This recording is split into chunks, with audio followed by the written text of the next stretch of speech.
शंकरं श्रीनारायण समारंभां श्रीशंकराचार्य मध्यमाम् अस्मदाचार्य पर्यन्तां वन्दे गुरु परंपरा।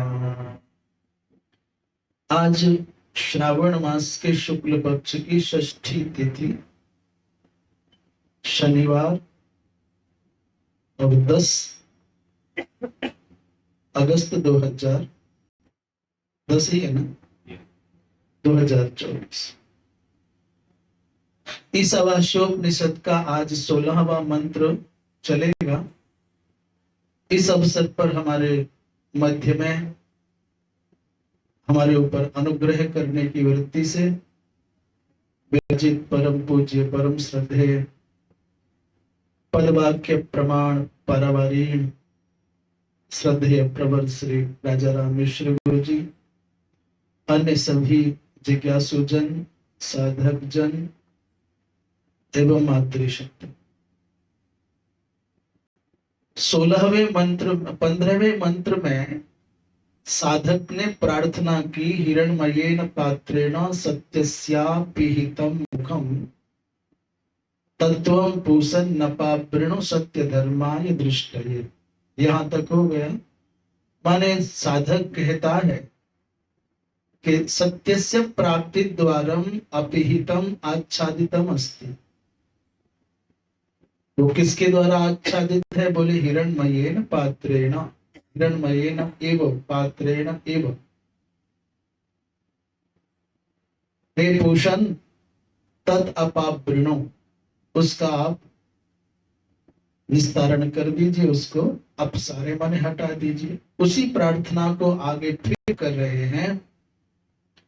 पूषण नेकर्षे यम सूर्य प्राजापत्यभ्यूह रश्मीन् समूह तेजो यत्ते रूपं कल्याणतमं तत्ते पश्यामि योऽसा वसौ पुरुषः सोऽहमस्मि। यहाँ 5 संबोधनों से भगवान सूर्य को पुकार रहे हैं। क्या? बोले सबसे पहले कहते हैं हे पूषण, दूसरा क्या? हे एकर्षे, तीसरा हे यम, चौथा हे सूर्य और 5वां हे प्राजापत्य। 5 संबोधन माने इतना भावुक हो गए हैं कि एक एक संबोधन के रूप में पुकारते गए और 5 तक पहुंच गए। पूषा क्यों कहा जाता है भगवान सूर्य को? पोषकत्वात् पूषा, उसी का संबोधन में पोषण बनता है। अच्छा, भगवान सूर्य का पोषण प्राप्त न हो तो संसार में कुछ भी अस्तित्व बच नहीं सकता है। पोषण जैसे ग्रामीण अंचलों में ये जो किसान होते हैं उनको ये अनुभव होता है, ये पता होता है तो भैया ठीक से धूप नहीं आई, ठीक से सूर्य नहीं निकला सर्दी के दिनों में, तो गेहूं के अंदर दाना नहीं पड़ेगा। और ऐसे भी आप देख लीजिए 10-12 दिन तक लगातार सूर्य ना निकले तो पूरा का पूरा संसार भार जैसा, बोझ जैसा लगने लग जाता है। सूर्य प्राणों का संचार करते हैं, पोषक है। और एकर्षे क्यों कहा? एकर्षे माने एक और ऋषि माने जाने वाला। ऋषति गच्छति इति ऋषि, जो एकाकी निरंतर चरैवेति सिद्धांत का अनुपालन करने वाले हैं उनको एकर्षि माने। देखो आप, उनको कोई परवाह नहीं तुम साथ में आओ या ना आओ, वो समय से जगते हैं। हम तो कहते हैं घूमने तब जाएंगे, वो साथ चले। आज क्यों नहीं गए? बोले साथ वाले तैयार नहीं हुए, हमारे पास बहाने हैं। पर भगवान सूर्य के पास कोई बहाना नहीं है। समय पर उदित होना और समय पर अस्त होना है। एक भी पूरे जीवन में कभी छुट्टी लेते नहीं हो। कैसा विलक्षण उनका त्याग। एकर्षि। और तीसरा नाम कहा यम, तो यम तो मृत्यु के देवता का नाम है। सूर्य को यम क्यों कहा जाएगा? अरे बोले भाई यम मृत्यु के देवता का नाम है, पर है तो इन्हीं के, सूर्य के पुत्र ही तो है यम। इस नाते से कहा जा रहा हो? बोले ना ना, यम यम कहने का तात्पर्य संयमनशील है, ये सब पर नियंत्रण करने वाले, सबके नियंता हैं, सबको अनुशासित रखते हैं। इसलिए आप देखो, जैसे ही सूर्य अस्त होने को होता है, सारे पक्षी, भगवान जाने कैसे उनको घड़ी का ज्ञान होता है, दूर दूर से अस्ताचल गामी सूर्य को देख करके अपने घोंसले में पहुंच जाते हैं।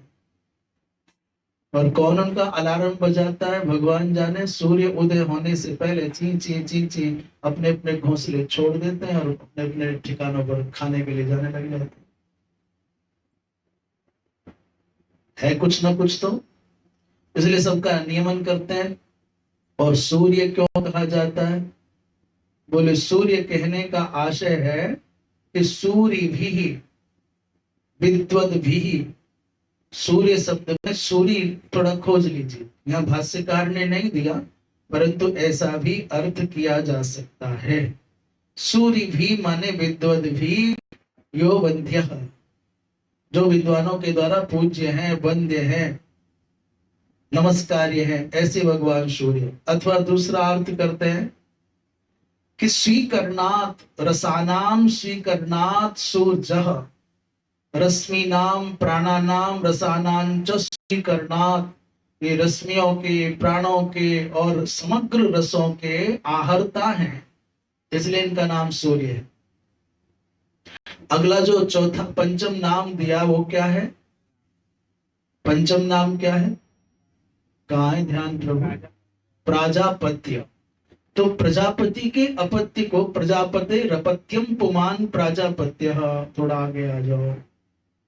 प्रजापति के अपत्य का नाम प्राजापत्य है। प्रजापति कौन? बोले कश्यप। माता अदिति और कश्यप के पुत्र के रूप में भगवान सूर्य की प्रसिद्धि है, ख्याति है। तो प्रजापते रपत्यम पुमान प्राजापत्य, अर्थात एक अर्थ तो ये हो गया स्पष्ट कि ये प्राजापत्य कैसे, माने प्रजापति के अपत्य हैं। और दूसरा बोले भाई ये भी स्वयं प्रजापति ही है।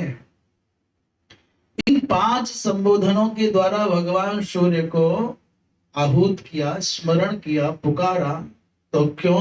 बोले व्यूह रश्मीन समूह, हे भगवान अपनी इन रश्मियों को आप समेट लो। जो तेजस्वी रश्मियां हैं जिनकी चर्चा पिछले मंत्र में कर रहे थे, हिरण्मयेन पात्रेण सत्यस्यापिहितं मुखम। तो एक आभा मंडल है बाहर, इतना तीव्र आभा मंडल है, इतना तीक्ष्ण है उसका प्रकाश कि हम उसके पार अंदर झांकी नहीं पाते हैं। सूर्य को देखने लगो तो कहां दिखता है? उसके पहले बहुत सारी किरणों का जाल होता है, प्रकाश पुंज, उसको महाराज समेट लीजिए। तेजो यत्य रूपम कल्याणतमम तत्ते पश्यामि। कहना क्या चाहते हैं? बोले आपके दो रूप हैं। एक तो रूप है तुम्हारा तेजस्वी संतापक, और दूसरा रूप है तुम्हारा कल्याण रूपात्मक। तो अपने इस तेजसात्मक स्वरूप को, रश्मि समूह को, रश्मि जाल को समेटो, संतापक तेज को समेटो, जिससे कि मैं आपके कल्याण स्वरूप का साक्षात्कार कर सकूं। तत्ते पश्यामि माने अनुभवामि। एक दूसरी बात, एक आचार्य मंत्र की व्याख्या करते हुए कह रहे थे, संभवतः विश्वात्मानंद गिरी ने कहा है, अथवा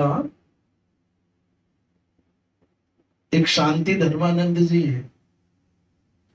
हम आपसे एक दिन स्मरण करा रहे थे ना, बहुत स्थानों पर अखंड अनवरत उपनिषद साहित्य का सांकर भाष्य के सहित पाठ चलता है।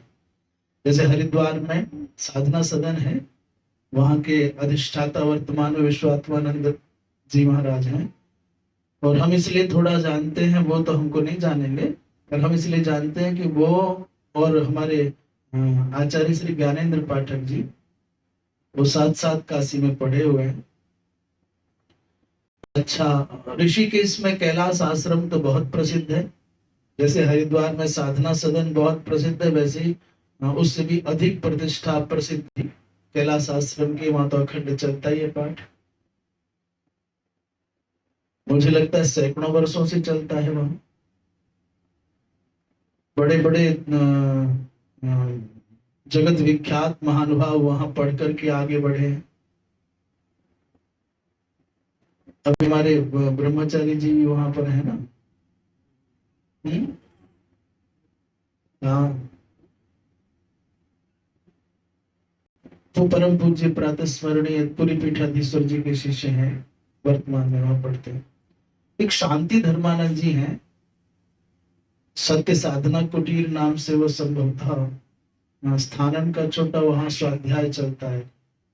पूज्य पुरी पीठाधीश्वर जी के यहाँ स्वाध्याय चलता है। काशी में कई जगह चलता है। एक परम श्रद्धेय स्वामी अमृतानंद सरस्वती जी महाराज, दंडी सन्यासी, बड़े विलक्षण बहुत अद्भुत विद्वान। परम श्रद्धेय श्री द्वारका पीठाधीश्वर जी महाराज के पूज्य ब्रह्मलीन स्वामी स्वरूपानंद सरस्वती जी महाराज के शिष्य हैं और बड़े विलक्षण दाक्षिणात्य महापुरुष हैं। काशी ही विराजते हैं, काशी वास के साथ क्षेत्र संन्यास लेकर के काशी विराजते हैं। और उनके यहाँ स्वाध्याय अनवरत चलता है, नियमित चलता है। और जैसे चिन्मय मिशन में आज भी वो परंपरा चल रही है। जैसे संन्यास आश्रम, मार्कंडेय आश्रम संन्यास आश्रम माने ओंकारेश्वर में अनवरत पाठ चलता है अखंड, वहां संभवतः पुण्यानंद जी महाराज है। तो ऐसे माने भारतवर्ष में अनेक स्थानों पर शांकर भाष्य के सहित नियमित ये स्वाध्याय चलता है और चलना भी चाहिए। हम तो समझते हैं प्रत्येक संप्रदाय के आचार्यों के यहाँ पर अपने अपने अनुवर्ती अनुगत नई पीढ़ी के शिष्यों को, प्रशिष्यों को अपने सिद्धांत का स्वाध्याय करना ही चाहिए। जो स्थापित महापुरुष हैं उनको ऐसी व्यवस्था करनी चाहिए कि नवागत साधु आपके सांप्रदायिक ग्रंथों का स्वाध्याय करें, ऐसा संस्कार पढ़ना चाहिए। अच्छा चले, तो यू सौ असौ ये यहां तक हो गए। हाँ, ऐसा उनसे सुना हमने, अहंकाराश्रितान अनेकत्वाभासकान रश्मीन संघर। वो रश्मीन का अर्थ करते हैं, वो जो तेजो में रश्मियां हैं क्या है, बोले अनेकत्व की प्रतीति कराने वाले अहंकाराश्रित जो वृत्तियां हैं उनका संहार करो, जिससे कि एकत्व की प्रतीति होने लग जाए, तत्व की प्रतीति होने लग जाए। माने चिदाभास को अपसारित करके चित तत्व का दर्शन कराओ। योसौ असौ, क्यों भाई यहाँ दो बार असौ शब्द आया है। यह असौ असौ, योसा असौ माने तेजो अयवा यावह का, ये असौ असौ माने आवादेश हो गया तो असा वसौ हो गया। योसौ असौ पुरुषः सोहमस्मि, दो बार असौ शब्द का प्रयोग किया गया। उसका तात्पर्य क्या है, बोले यद्यपि भाष्य में आगे बताएंगे कि एक असौ का तात्पर्य आदित्य मंडलस्थ जो परम पुरुष है वो, और दूसरा व्याहृति का अवयवभूत जो पुरुष है वो। तो वो कोई भिन्न नहीं है, सह अहम एव अस्मि, वो मैं ही हूं। आए भाष्य पर दृष्टि डालें, करें आरंभ सब भाष्य। हे पूषण, जगतः पोषणात् पूषा, अर्थात रवि ही जगतः पोषणात् पूषा, जगत का पोषण करने के कारण भगवान सूर्य को पूषा कहा जाता है, अर्थात रवि ही माने सूर्य। तथैक एव रिषति गच्छति इत्येकर्षि, और दूसरा संबोधन क्या है, बोले एकर से माने एक ही, रिषति माने गच्छति, अकेले ही चलने का स्वभाव है, इसलिए एकर्षि ही कहा जाता है। उसी का संबोधन में क्या बनेगा, एकर्षे। तथा तीसरा संबोधन, तथा सर्वस्य संयमनात् यमः, सबका संयमन करने के कारण, निग्रह करने के कारण ये भगवान सूर्य निवर्तक और प्रवर्तक हैं। ये प्रवर्तक और निवर्तक होने के कारण, संयम करने के कारण इनको यम कहा जा रहा है। प्रातःकाल होता है तो कुछ कार्य उदित होते छोड़ते हैं लोग और कुछ करने लग जाते हैं। तो ये प्रवर्तक और निवर्तक होने के कारण यम कहलाता है। तथा सूर्य क्यों कहा जा रहा है? बोले रश्मि नाम प्राणानाम रसानांच स्वीकरणात् सूर्य, हे सूर्य। भगवान सूर्य रश्मि जाल के माध्यम से ये व्यष्टिगत इंद्रियों का और ग्रीष्म ऋतु में रसादिक का सबका शोषण कर लेते हैं, स्वीकरण कर लेते हैं, इसलिए सूर्य कहलाते हैं। आगे क्या कह रहे हैं? प्रजापति रपत्यम प्राजापत्य, हे प्राजापत्य। प्रजापति के अपत्य होने के कारण प्राजापत्य कहा जा रहा है। अब ये 5 बार संबोधित करने के बाद अपना प्रयोजन बता रहे हैं। पूछा भगवान सूर्य ने, क्या चाहते हो? बोले व्यूह माने विगमय, हटाओ। तो भगवान सूर्य ने कहा, क्या हटाना है भाई? बोले रश्मीन स्वान, अपनी इन रश्मियों को, अपसारे इन रश्मियों को हटाओ, अपनी संतापक इन किरणों को हटाओ। समूह माने एक ही कुरु, ये जो बिखरी हुई रश्मियां हैं इनको एकत्रित कर दो, इकट्ठा करो। उपसंहरते तेजः तापकम ज्योति, माने 2 प्रकार की ज्योति है भगवान सूर्य की। कहते हैं एक है तापक और दूसरी है कल्याणात्मक। तो यहाँ कहते हैं संतापक माने जो ताप देने वाली जो किरणें हैं, जो ज्योति समूह है, उसको प्रभु समूह माने उठाओ, हटाओ। यत्ते तब रूपम कल्याणतम, जो आपका कल्याणतम माने कल्याण स्वरूप है, कल्याण में आपका जो स्वरूप है, जो अत्यंत शोभन है। अच्छा, पहले तो कह के आए हैं कि वो तापक है। इससे पहले की पंक्ति में क्या लिखा है? उपसंहरते तेजस तापकम। तापकम माने संतापक जो ज्योति है। अच्छा, एक बात गजब की है, आपने कभी नहीं देखा होगा कि मध्याह्न के प्रखर सूर्य को पूजा करने कोई जा रहा है। श्रावणी उपाकर्म में मध्याह्न संध्या के अतिरिक्त कोई धरती पर भगवान मध्याह्न के सूर्य को कोई पूजने नहीं जाता होगा। और प्रातः काल के सूर्य को कोटि कोटि जन पूजते हैं, अर्घ देते हैं।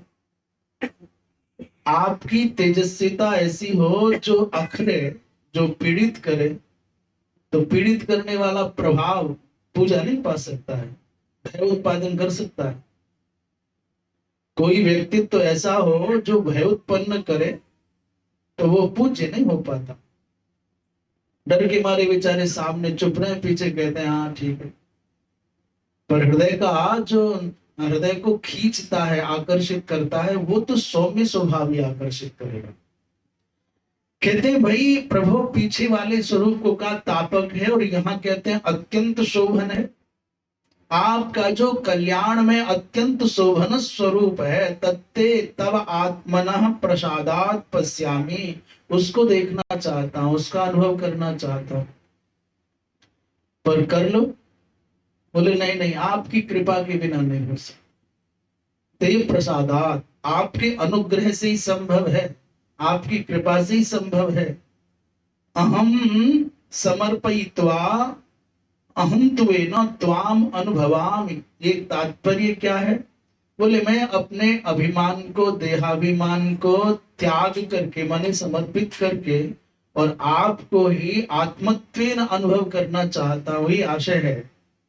किंचाहम न तो त्वाम भृत्यवद याचे। एक बड़ी गजब की बात आ गई। ऐसा कोई भाव मूल मंत्र में नहीं था, पर भाष्यकार कहते हैं आप ऐसा मत समझना कि मैं कोई नौकर हूं, दास हूं, याचक हूं, तो मांग रहा हूं लाओ दे दो। आपने देखा होगा कि मांगने वाले 2-3 प्रकार के होते हैं।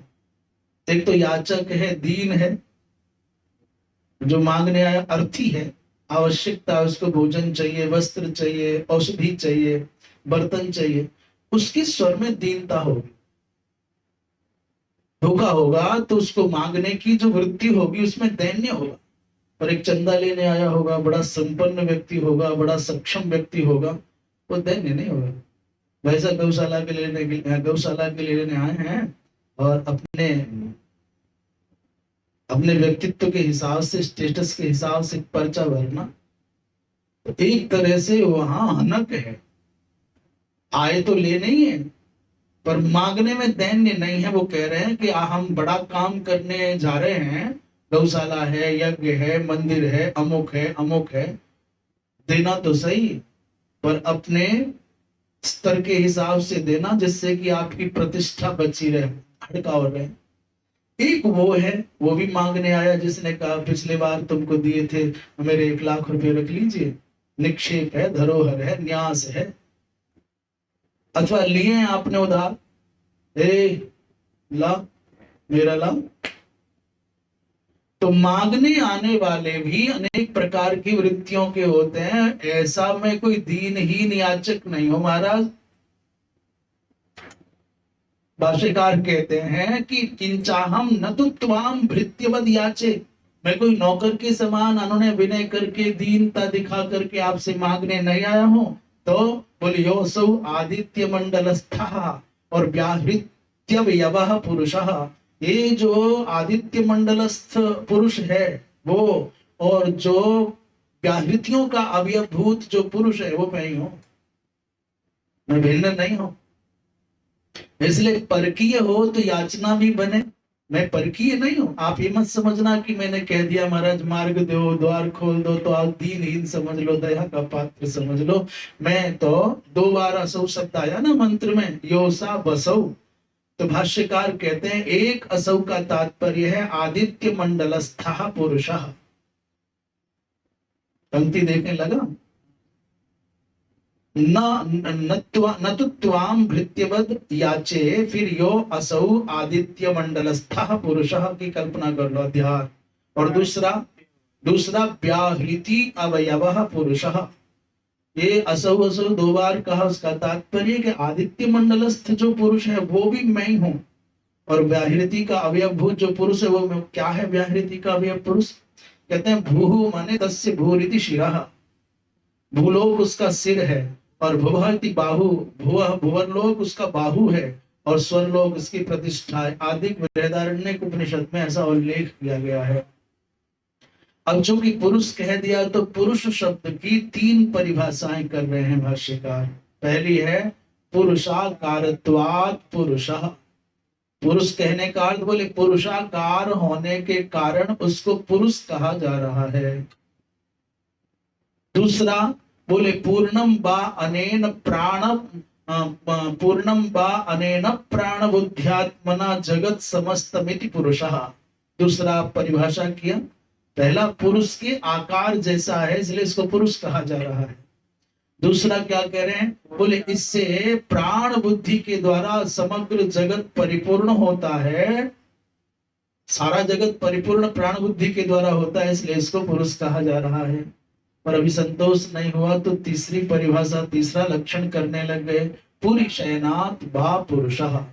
ये प्रत्येक पुर में शयन करता है, पुरी माने शरीर। पुरुष शब्द के 3 अर्थ किए, एक तो पुरुषाकारत्वात् पुरुषः, अथवा प्राण बुद्ध्यात्मना पूर्णं करोति जगत तस्मात् पुरुषः, अथवा पुरी शयनात्, प्रत्येक शरीर में पुर में शयन करता है, इसलिए जीवात्मा को, आत्मा को पुरुष कहा जाता है। सो हम अस्मि भवामि, वही मैं हूं, मैं कोई भिन्न नहीं हूं। इसलिए ऐसा मत समझना कि वृत्तिवद याचना करते हैं। यही मरणोन्मुख व्यक्ति जो उपासक है उसी का ये आगे भी प्रकरण चलेगा। वायुरनिलम अमृतम अथेदम भस्मांतम शरीरम ओम कृतो स्मर कृतम स्मर कृतो स्मर कृतम स्मर इत्यादि चर्चा कल करेंगे। आज यही वक्तव्य को विराम। पूर्णमदः पूर्णमिदं पूर्णात् पूर्णमुदच्यते पूर्णस्य पूर्णमादाय पूर्णमेवावशिष्यते।